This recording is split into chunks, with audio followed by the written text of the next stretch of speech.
Bueno, lo que está sucediendo es un cúmulo de cosas que ha sucedido a lo largo de los años, ¿no?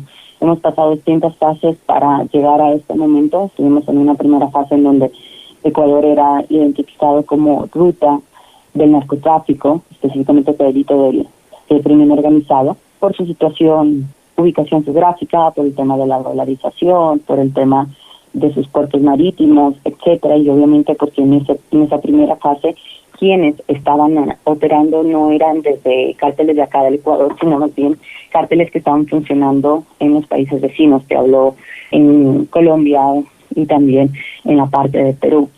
Se tenía el control, pero siempre se debía tener la premisa de que Ecuador es un país con un objetivo principal para todos estos grupos de crimen organizado que quieren manejar negocios ilícitos de manera transnacional, por todo lo que te acabo de mencionar. Y claro, se mantenía muchísimo el tema del dólar, una moneda que aparte es única en los países latinoamericanos. La mayoría de países tienen su propia moneda y resultaba atractivo porque pago, venta, exportación era en esta moneda. Sin embargo, pasan los años, había el control, había como que sabíamos que éramos pieza fundamental en el sentido de ser atractivo para el crimen organizado, pero manejábamos dos aristas distintas, ¿no? Lo que es delincuencia común y lo que es el crimen organizado como dos cosas separadas. Ya con el paso del tiempo, pues vemos que con dos gobiernos anteriores, vemos que esto comienza a cambiar cuando existe un debilitamiento de las instituciones, es decir, instituciones que sacamos de la zona de operación, instituciones que eran fundamentales, por ejemplo, el Ministerio de la Justicia y de Derechos Humanos. Se separa este tema se unifica más bien, ¿no? Este tema de Ministerio de Gobierno, Ministerio del Interior, se eliminan los ministerios coordinadores. Y claro, en un momento la lógica era que estábamos teniendo mucho aparataje estatal, pero hay ciertos sectores, como los sectores estratégicos, ¿no? Temas de cursos, temas de energía, temas hídricos que no pueden ser negociables, y acá no nos dábamos cuenta la parte que la seguridad, en lugar de reducirla, en lugar de debilitarle, por así mencionarle, hay que fortalecerla. Y ahí empezamos a tener una falta de planificación en ver cuáles son las nuevas amenazas y qué estaba pasando con el Estado ecuatoriano en este nuevo rol del crimen organizado. Pasa eso y sucede otras implicaciones en donde pasamos por casos en donde, por ejemplo, en Esmeraldas de Guacho, fue algo que impactó, que pensamos que era el punto álgido, ¿no?, de una guerra que no nos pertenecía, pero que de igual forma participó y afectó al Estado ecuatoriano. Y comenzamos a ver un retroceso en donde, si bien teníamos estructuras criminales definidas, te hablo de 5 o 4 que operaban en territorio nacional, pero que existía bien enmarcada esta diferenciación con la delincuencia común, que te hablo de robos, asaltos, robos a la propiedad, etcétera. Comienza a haber una proliferación de estos grupos de estructuras criminales, en donde, como existe mayor proliferación, también tiene que existir una mayor variedad de negocios ilícitos, porque la competencia en este mercado ilegal ya no se daba abasto únicamente con la ilegalidad principal, por así mencionarle, que era la droga, y comienza a variar. Entonces comienza otros delitos a operar también, como trata de personas, tráfico de migrantes, minería ilegal, tráfico de armas, extorsiones, vacunas, secuestros, se comienza a intensificar. Y como existe esta operatividad mucho más fuerte, pues también tiene que dar un alcance al tema de conseguir militantes que te participen en estas estructuras criminales.